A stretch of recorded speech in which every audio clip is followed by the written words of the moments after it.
Olá pessoal, muitas vezes nos inúmeros vídeos do canal sobre papas, aborda-se algum fato ligado ao chamado Império Romano Germânico.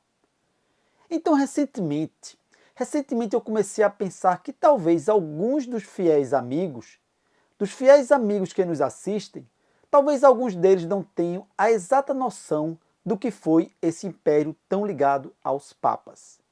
Pensei que talvez fosse o momento de um pequeno vídeo, de um vídeo curto que mostrasse linhas gerais o que foi o Império Romano Germânico, com o intuito de quê? Com o intuito de que os outros vídeos do canal pudessem ser melhor entendidos. Não iremos aqui exaurir o tema sobre o Sacro Império Romano Germânico, que exigiria vídeos bem mais longos, mas iremos dar uma noção geral suficiente para ajudar os amigos no entendimento de vídeos relacionados à história da Igreja.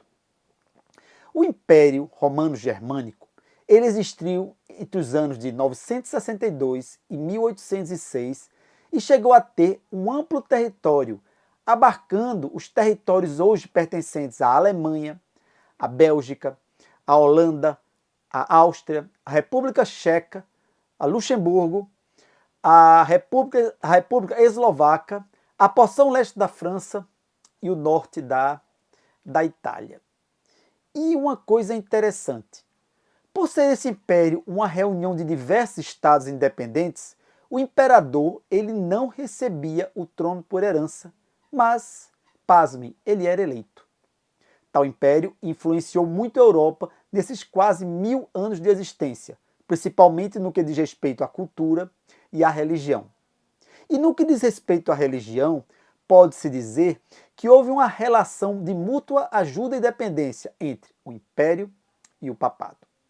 Normalmente, os imperadores apoiavam a Igreja Católica nos embates religiosos na defesa militar dos papas e essa igreja ajudava a manter a unidade e o crescimento do império. Nesse vídeo, vamos tratar um pouco do que foi, vamos ver um pouco do que foi o Sacro Império Romano Germânico. Então vamos lá.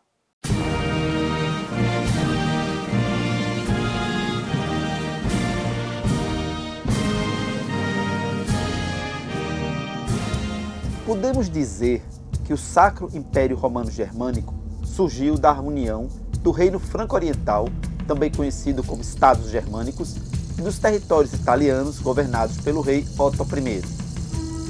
Já no século X, havia uma forte ligação entre os papas e os governantes da Germânia que gostavam de ser coroados pelo pontífice.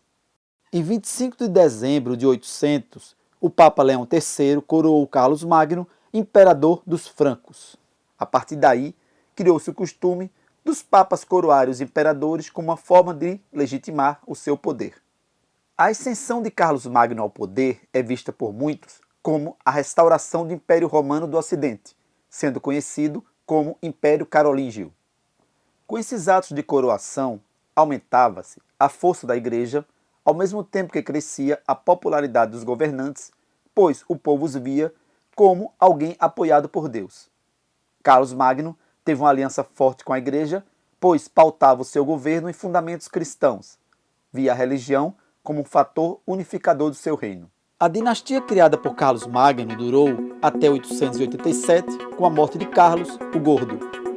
Em 962, é coroado Otto I, que pode ser considerado o primeiro imperador do território que se tornaria uma força europeia enorme, o Império Romano Germânico. Coube ao Papa João XII o coroar. Houve, entretanto, um acordo que precedeu a coroação. Os estados pontifícios permaneceriam sob o controle do Papa. O reino temporal poderia conviver harmonicamente com o espiritual. A estrutura de poder do Império Romano Germânico era interessante porque se tratava de uma monarquia eletiva. Poderia ser vista como uma espécie de confederação. O imperador era eleito. A eleição não era direta, sendo a escolha feita por príncipes eleitores. A escolha do nome, entretanto, deveria passar pelo crivo do pontífice para tornar o imperador legítimo. Fica clara, portanto, a forte ligação entre o Estado e a Igreja. As teses de Martinho Lutero colocaram, de certa forma, em xeque o poder dos imperadores. Diversos conflitos envolvendo católicos e protestantes acabaram ocorrendo, o que enfraqueceu muito o Império Romano Germânico. Por outro lado, desavenças com os papas, inicialmente inexistentes, começaram a aparecer muito, principalmente no que diz respeito ao poder de nomear bispos. O próprio cisma da Igreja, ocorrido nos séculos XIV e XV, do qual resultou a existência de um papado de Roma e um de Avião, foi muito danoso para o Império. O surgimento de potências regionais como a Inglaterra, França e a expansão ultramarina também tornaram o Império menos coeso e forte. Não se via mais tanta necessidade de uma força unificadora como era o Império Romano Germânico. A pá de cal ocorreu com Napoleão Bonaparte, que conquistou praticamente todo o território do Império e o dissolveu em 1806. Bom, amigos, essa foi uma visão bem resumida e eu diria até simplista do que foi o Império Romano Germânico e da sua relação com os papas.